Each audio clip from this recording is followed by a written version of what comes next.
Intermediate విద్యారంగంలో అగ్రగామి మన NSR impulse education institution. IIT JEE అయినా నీట్ అయినా తిరుగులేని విద్యా సంస్థ NSR impulse. So here we are with complex number 4. Try to remember, oxygen acts as final proton acceptor. It takes the protons and produces water. So here complex number 4 is associated with the formation of water.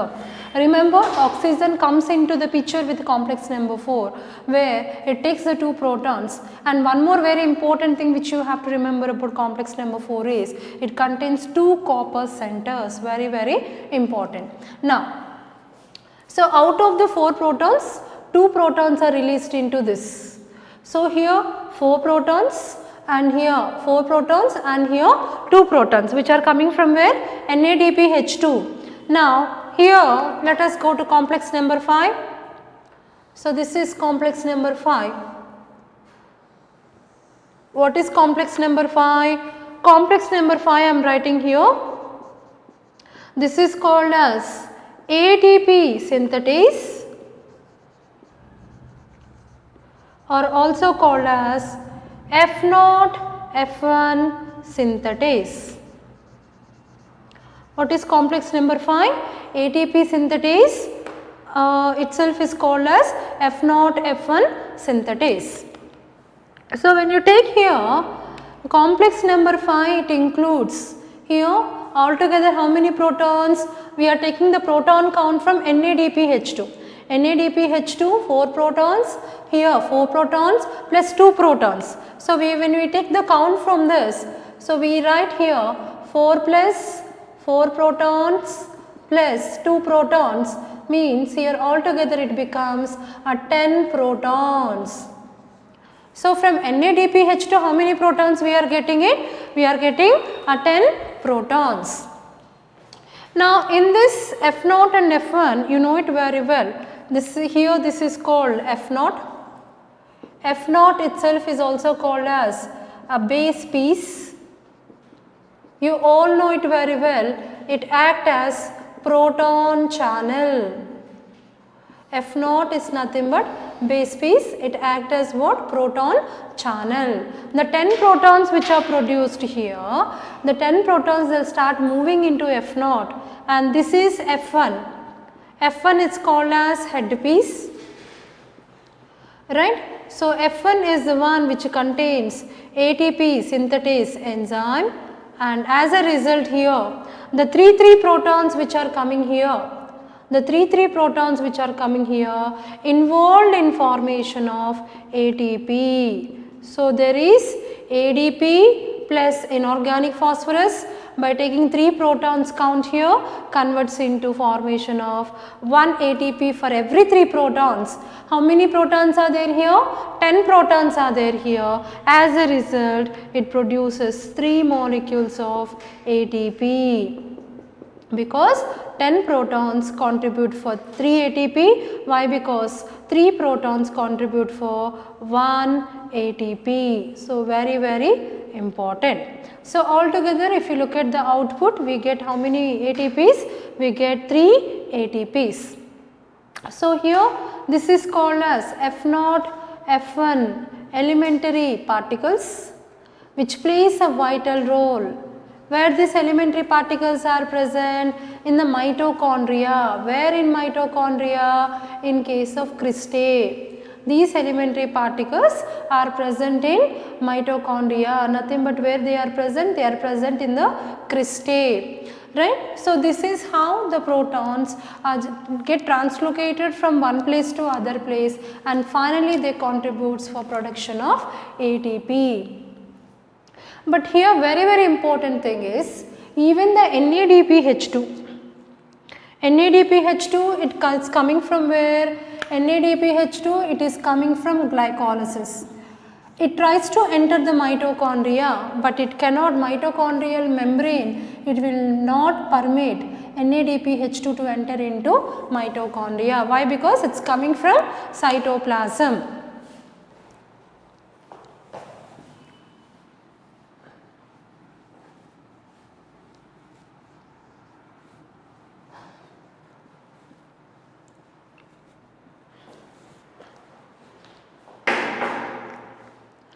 So the NADPH2 which is coming from glycolysis does not, mitochondria does not permit, mitochondria does not permit the NADPH2 which is coming from glycolysis.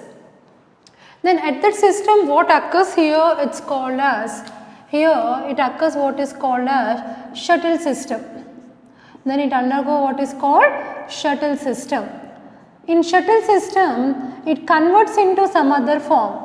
NADPH2 converts into some other form. NADPH2 get reduced with malic acid or get reduced with tartaric acid, get converted with the help of other organic acid, then slowly it will enter into mitochondrial membrane space, inner mitochondrial space. So the entry with the help of other compound itself is called as shuttle system. The entry of NADPH2 in some other form with the help of some other compound into mitochondria itself is called as shuttle system. So through shuttle system, NADPH2 which is produced in the time of glycolysis enters inside this. This also contributes for NADPH2 enters directly into complex number 3, and here it also mainly contributes for the 4 protons. Why? Because here NADH2 get reduced to form NAD plus 2 molecules of NADPH2. 2 into 2 altogether it can contribute for 4 protons. Alright. So here 4 protons, and when it comes to complex number 4, now it also again 2 protons here, like that it carry out its function. 4 protons directly enters into complex number 3, enters into complex number 4, also participates in the generation of ATP. What I am trying to explain here, the protons which are coming from NADPH2 glycolysis also participates in, enters into complex number 5 and involved in generation of ATP. Very, very important. So guys, I will just repeat here, but very, very important thing is, between complex number 3 and 4 you find one more electron carrier. It's called as cytochrome C. What do you find here? Cytochrome C. So what is the cytochrome C? Cytochrome C, it acts as mobile electron carrier. It acts as mobile carrier. It's a small protein. Where this protein is present? It's present on outer surface of inner mitochondrial membrane. Very, very important. So one mobile carrier is this ubiquinone. Where is another mobile electron carrier that is present between complex number 3 and complex number 4? So where it is present? It is present, this is outer surface of inner mitochondrial membrane contains another mobile carrier, that is cytochrome C. Now this cytochrome C, it transfers its electron between complex number 3 and complex number 4. It transfers its electron between complex number 3 and complex number 4. So the electron what is coming here, it comes out from complex number 3, enters into cytochrome C, again then enters into complex number 4. So there are 2 mobile electron carriers. One is ubiquinone, other one is cytochrome C. Cytochrome C transfers its electron from complex number 3 to complex number 4. And it's a small protein. Where it is located? On the outer surface of inner mitochondrial membrane. So this is nothing but electron transport system. Finally, NADPH2 contributes 10 protons. Out of 10 protons, 3 protons contribute generation of 1 molecule of ATP. As a result, altogether 3 molecules of ATP are being produced at the time of electron transport system. Alright guys, I will just quickly explain it here. I will quickly revise it, listen carefully. This is important. Now what we are discussing here is nothing but electron transport system. Electron transport system itself is also called as what you call oxidative phosphorylation, itself is also called as respiratory chain. Final outcome is ATP synthesis. Now, this electron transport system includes 5 complexes and 2 mobile carriers. What are these 5 complexes here? Complex number 1 is called NADH dehydrogenase. Complex number 2 is called succinic dehydrogenase, and mobile electron carrier called ubiquinone. Then complex number 3, it's called cytochrome C reductase. Then another mobile electron carrier called cytochrome C. Then complex number 4, which is called cytochrome C oxidase. Then complex number 5, ATP synthetase. 5 enzymatic complexes, 2 mobile electron carriers. Now, where this ETS takes place, here this is nothing but perimitochondrial space, or itself is called intermitochondrial space. Just inner to that you find inner mitochondrial membrane. So, the entire process occurs in the inner mitochondrial membrane. So, first the complex number 1, NADPH dehydrogenase. Now, if you look at this complex, this is made up of FMN and iron sulfur. What is FMN? Flavomononucleotide. It acts as a prosthetic group, and iron sulfur protein. So, FMN iron sulfur protein is present. Now, this NADH dehydrogenase undergo reduction, and Na2-NADPH get reduced to 2-NAD plus. As a result, it produces electrons and protons. So, it takes complex number 1 takes the electrons at the time of conversion, it undergoes oxidation, and again it loses electron, it undergoes reduction. While losing electron, it produces 4 protons into the perimitochondrial space or inner mitochondrial space. So, here there is a release of 4 protons into mitochondrial space. Then we have what is called complex number 2. The complex number 2 is called succinic dehydrogenase, or itself is called FADPH2 dehydrogenase. So, what it will do, even it converts 2 FADPH2 into 2 FAD plus. Electrons are absorbed by complex number 2, undergoes oxidation, and these electrons again generates 4 protons. Even this also generates 4 protons, and into the mitochondrial matter space here, and the electron is released out, it undergoes reduction, absorbed by ubiquinone. So, electrons coming from complex number 1, complex number 2 enters into ubiquinone. Now, if you look at complex number 2, it is made up of FAD, that is flavin adenine dinucleotide, and also made up of iron sulfur protein. Guys, if you have the comparison in photosynthesis also, non-cyclic electron transport system, at that time even we find iron sulfur protein. Did you remember? Iron sulfur protein is very, very important. Then electrons coming from 1, coming from 2 enters into ubiquinone. From ubiquinone, when ubiquinone absorbs the electron, it undergoes oxidation. Again it loses its electron, it becomes reduced and enters the electrons into complex number 3. Okay, so here if you talk about ubiquinone, ubiquinone acts as mobile electron carrier between, it transfers its electrons between complex number 1 and 3, and also transfers electrons between complex number 2 and 3. Then here electrons enters into complex number 3. Ubiquinone, remember it is very, very important, where it is present means inner mitochondrial membrane, it acts as mobile electron carrier, right. Then it enters into complex number 3 here. Now, when it comes to complex number 3 here, this is called cytochrome C reductase. It is made up of cytochrome A1, iron sulfur, and cytochrome A3. This is called complex number 3.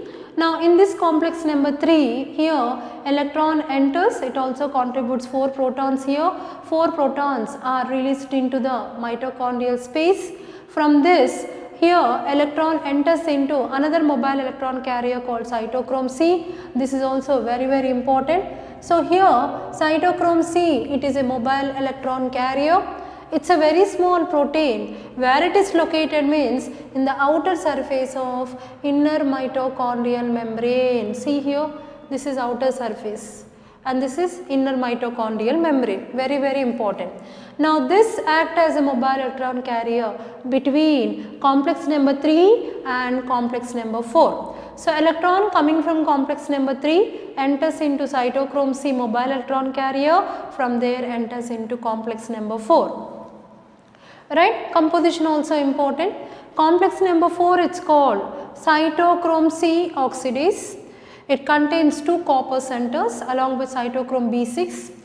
Now in this, electrons enters into copper, then B6, and again here out of the 4 protons, 2 protons are released into the space and remaining 2 protons are absorbed by oxygen. Now oxygen comes into the picture. Here half molecule of oxygen takes the 2 protons and produces water. So here water is released with complex number 4. So oxygen here in this case act as final proton acceptor. So in this case oxygen comes from this. Right, and coming to this next, then from complex number 4, all the protons which are accumulated into the perimitochondrial space. For example, if you take one NADPH2 molecule, can contribute for 4 protons and again 4 protons and 2 protons. That means electrons are keep coming from NADPH2, releases 4 protons here. NADPH2 for electrons which are coming here releases more 4 protons here and 2 protons here. That means from NADPH2 molecule, the total protons gathered in the perimitochondrial space 4 plus 4 plus 2. So NADPH2 molecule contribute for 10 protons here.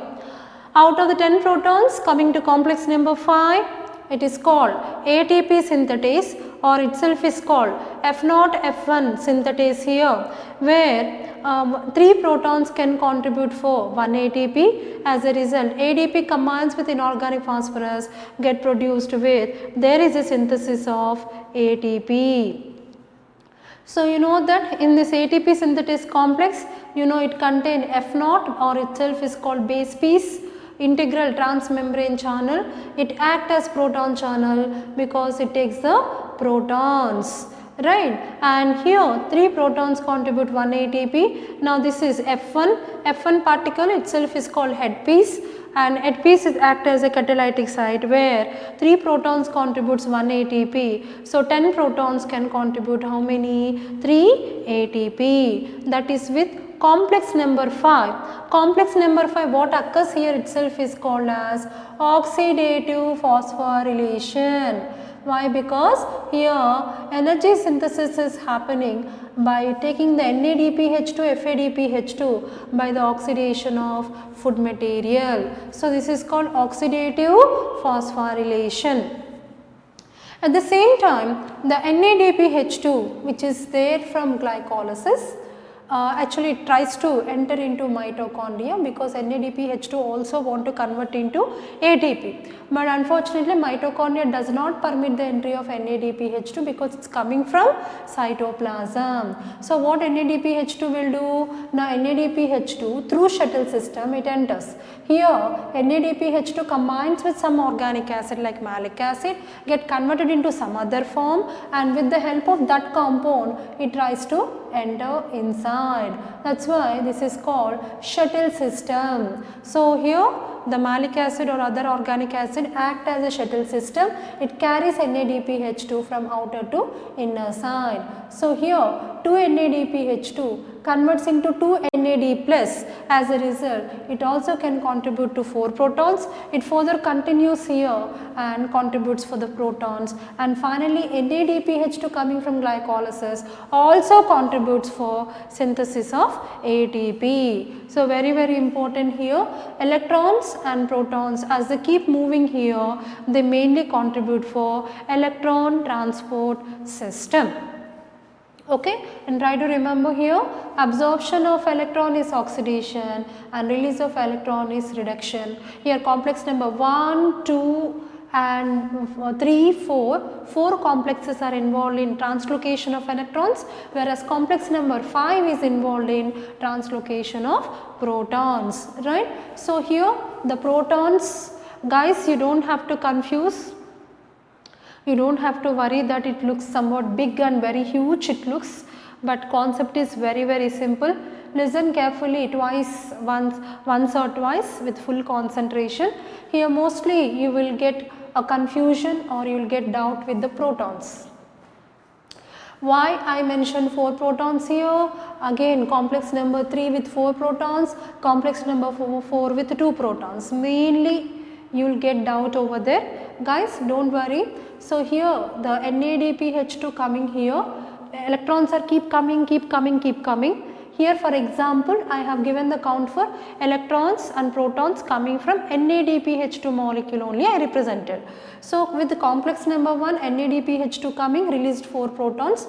Let us take the same NADPH2 enters into complex number 3 with 2 more electrons will come and release 4 protons, and the same NADPH2 molecule comes to complex number 4, it releases 4 protons, out of 2 are used for water formation, 2 are left. So NADPH2 contributes for 10 protons. The 10 protons count what I have written purely coming from NADPH2 molecule. Simultaneously you also need to write count for FADPH2, because FADPH2 also contributes for electrons. Electrons also generate what? Here also you can see generation of 4 protons, even these 4 protons are released here. But if I write all protons here, it becomes hectic for you, it becomes huge and you will get lot of confusion. So I have not written protons count from FADPH2. I just showed you FADPH2 also participates in the ETS, because FADPH2 also releases electrons and protons. So we can write FADPH2 proton count, 4 protons here and 2 protons here, and like that it will continue. Similarly, NADPH2 also coming from glycolysis, it also has a count of 4 protons. After coming here it contributes for 2 protons. It has its own pathway, proton contribution. Similarly, FADPH2 has its own pathway, it also contributes for protons, right. So here altogether if you look at,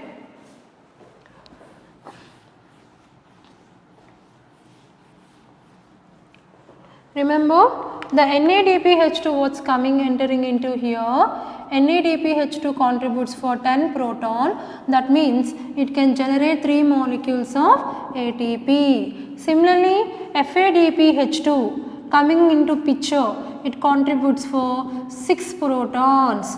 FADPH2 coming here, it contributes 4 protons here, 4 protons here. So I am writing here 4 protons plus 2 protons. Why? Because each electron carries 2 protons, right. So here 2 electrons are coming, next here 2 molecules are there, 2 more electrons will come, 4 protons here. FADPH2 after coming to complex number 4, it further contributes 4 protons, 2 are utilized for water formation, 2 are left. So here 4 plus 2, FADPH2 contributes 6 protons, 6 protons means 2 molecules of ATP. Because 3 protons contribute 1 molecule of ATP. Similarly, NADPH2 also contributes 6 protons, 4 plus 2 protons, that means it also contributes 2 molecules of ATP. Okay, so here let's continue the concept with oxidative phosphorylation. With complex number 5 we will discuss. So NADPH2 contributes 4 protons here, 2 more electrons after coming to complex number 4 generates 4, 2 are consumed, 2 are there. So altogether 6 protons.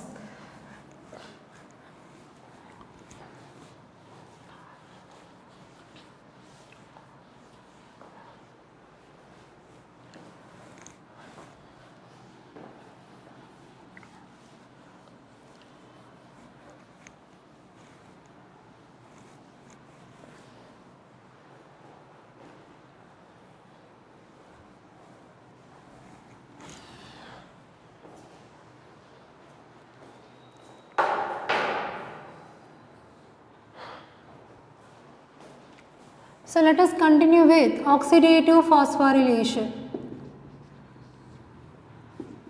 Oxidative phosphorylation.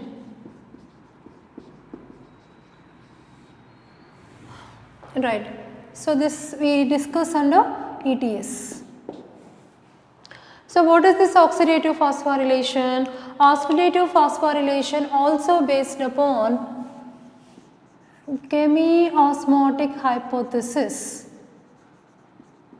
Chemiosmotic hypothesis. It is studied by Chemie-Michel's osmosis.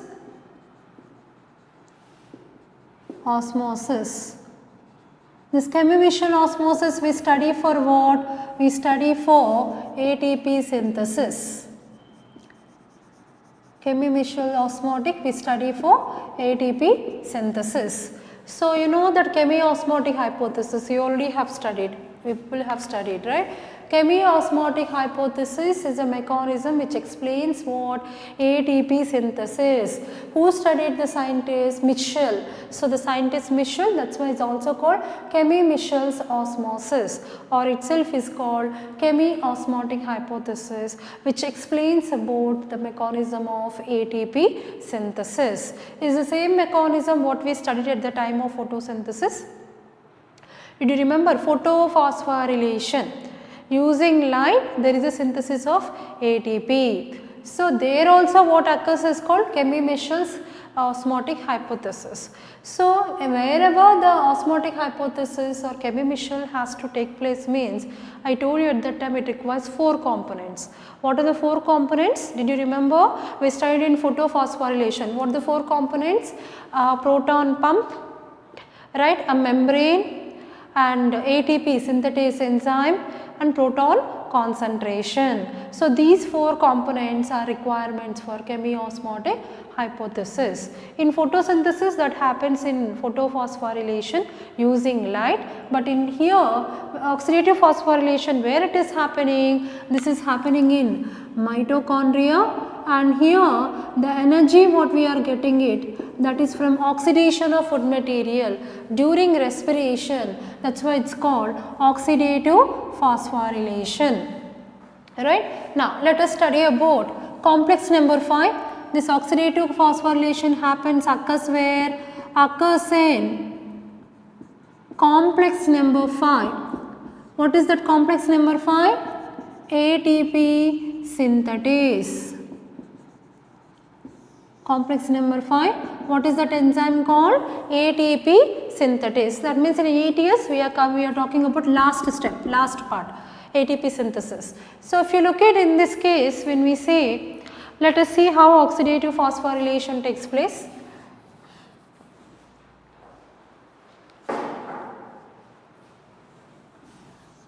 So, here, so it mainly contributes like this.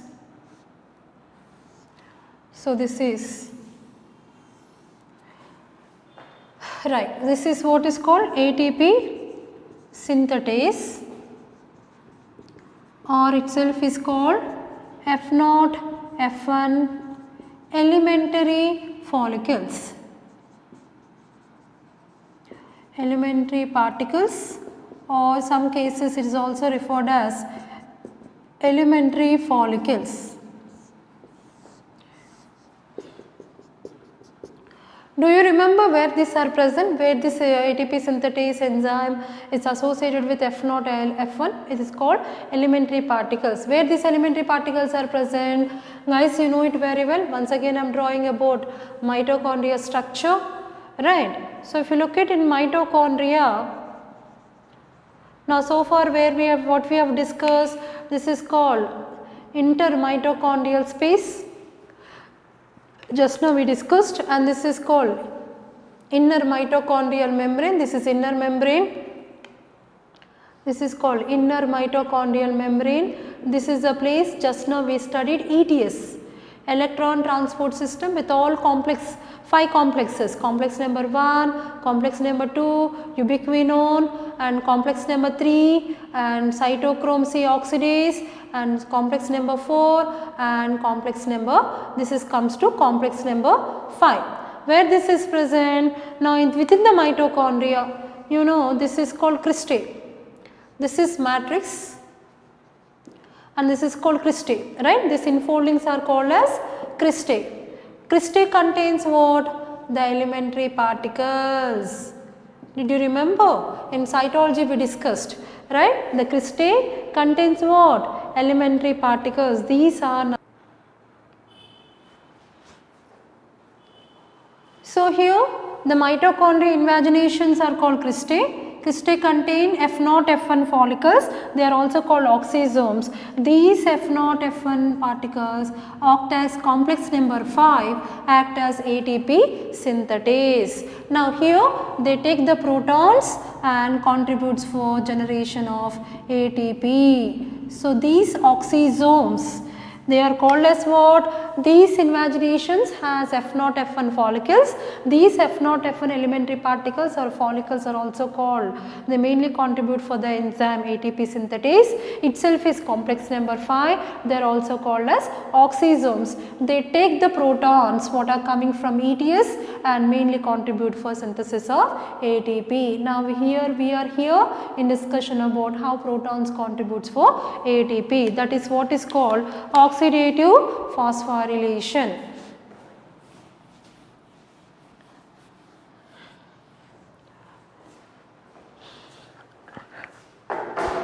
So what happens here?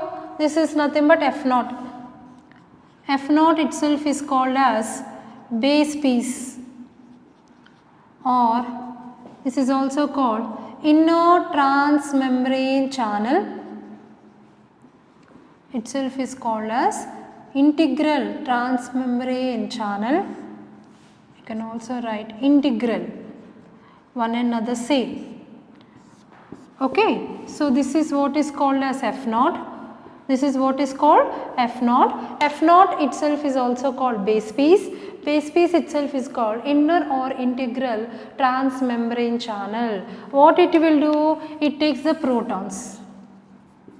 So protons are keep transporting. So here F0 is also called as proton channel. It acts as a proton channel. Whenever you get the question that which act as a proton channel means, it's nothing but F0. F0 or base piece or integral transmembrane channel act as proton channel, act as a channel for transfer of protons. Now 3 protons contributes here. So 1A here, this will continue like this. As a result here ATP plus inorganic phosphorus involved in the formation of ATP. So 3 protons contributes for synthesis of 1 molecule of ATP. So here altogether 3 protons contribute for synthesis of 1 molecule of ATP. So here the protons are coming from where? The protons are coming from oxidation of food materials. Coming from where? Oxidation of food materials at the time of respiration. That's why it's called as there is a synthesis of ATP here, that's why it's called as oxidative phosphorylation. So here F0 act as proton channel, itself is called base piece, itself is called integral transmembrane channel. Coming to head piece, this is called F1. F1 is also called as head piece. Head piece, it acts as catalytic site for ATP synthesis. So here what is this? F1. Here the head piece, what you can see here, itself is called as F1 or head piece. Itself it acts as a catalytic site for ATP synthesis. So every time there is a drawing of 3 protons, as a result ADP plus inorganic phosphorus converts into ATP. So F0 itself is called base piece, integral transmembrane channel, act as proton channel here. This totally contributes complex number 5. So here I will write this is nothing but complex number 5. So here it also called F0, F1 elementary particles, base piece act as proton channel, head piece F1 act as catalytic site for ATP synthesis. Every time it draws 3 protons and involved in synthesis of ATP, right. So in the total ETS, if you look at in the total ETS, so we have discussed, so NADPH2 molecule Altogether, it contributes how many protons? NADPH2 molecule contributes for 4 protons, again 4 protons, again 2 protons. That means it contributes for 10 protons altogether here. So, it contributes for 10 protons. 10 protons contributes synthesis of 3 molecules of ATP. But let me write this side because it is very important. So, let me write here.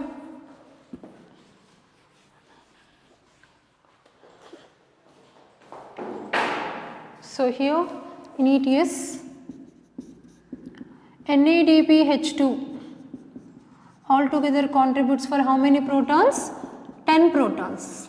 It contributes for 10 protons. 10 protons how? Here it contributes 4 protons plus 4 protons and 2 protons. So, altogether it contributes for 10 protons involved in synthesis of 3 molecules of ATP. Right. So, this is nothing but contribution of NADPH. NADPH2 molecule at the time of electron transport system mainly contributes for 10 protons. Each NADPH2 molecule we are speaking about. Each NADPH2 molecule, it takes 10 protons. 4 plus 4 protons, again incoming 2 electrons will again transfer 4 protons, complex number 3, and here 4 protons with complex number 1. Here 4 protons with complex number 3 and 2 protons with complex number 4 because 2 more protons are involved in water formation. So, from one NADPH2 electrons are keep coming and electrons with complex number 1 donates 4 protons, complex number 3 electrons donates 4 protons, at complex number 4 electrons donate 2 protons because 2 more protons are consumed by oxygen. As a result, there is a synthesis of 3 molecules of ATP from the contribution of 10 protons. 9 protons are utilized because you know it very well. Here in EDS we say 3 protons contributes 1 molecule of ATP. Very important. Right. So, in this case in oxidative phosphorylation, okay, in this case in oxidative phosphorylation here 10 protons contributes 3 ATP coming from one NADPH2 molecule, right. Similarly, one FADPH2 molecule altogether it contributes 6 protons because it produces 4 protons and 2 protons. That means electrons coming from FADPH2 molecule, 4 protons are released with complex number 1, 4 protons are released with complex number 4 protons are released with complex number 3 and 2 protons are released with complex number 4, right. So, FADPH2 releases 4 protons with complex number 2. Complex number 2 releases 4 protons, complex number 4 it releases 2 more electrons will release, 4 protons are released, 2 are utilized for water, 2 are left. That means FADPH2 molecule at complex number 2 produces 4 protons, complex number 4 contributes 2 protons. This much is enough to remember. Okay. As a result, FADPH2 contributes 6 protons. 6 protons it is contributing means here altogether it is responsible for each FADPH2 molecule, it contributes for 2 ATP. One NADPH2 contributes for 3 ATP and one FADPH2 contributes for 2 ATP. That means here altogether in the ETS, what happens? How many NADPH2 are coming? So, you know that from link reaction to NADPH2, or you can take that each NADPH2 when you take the count for this, NADPH2, each NADPH2, that means now you have to take count one NADPH2 means it contributes for 3 ATP, try to remember this. Similarly, one FADPH2 it will contribute for 2 ATP. So, wherever you take the count, you have to take one NADPH2 contributes 3 ATP, one FADPH2 contributes 2 ATP because everything ETS here it is happening in mitochondria. Here it is happening in mitochondria. So if you take the Krebs cycle, calculation will be different. If you take link reaction, calculation will be different. If you take glycolysis, calculation will be different. At every step, the way they ask the questions also different. Based upon the questions, accordingly you have to calculate the number of ATPs coming from NADPH2, number of ATPs coming from what? FADPH2. So this is coming from where? This is totally the count which we have to take. Each NADPH contributes 3 ATP, very important, keep it in your mind. Each FADPH2 contribute 2 ATP. Finally synthesis will happen in electron transport system. So this count is very important for you all to remember. This is very important. Intermediate విద్యారంగంలో అగ్రగామి మన NSR impulse education institution. IIT JEE అయినా neat అయినా తిరుగులేని విద్యా సంస్థ NSR impulse.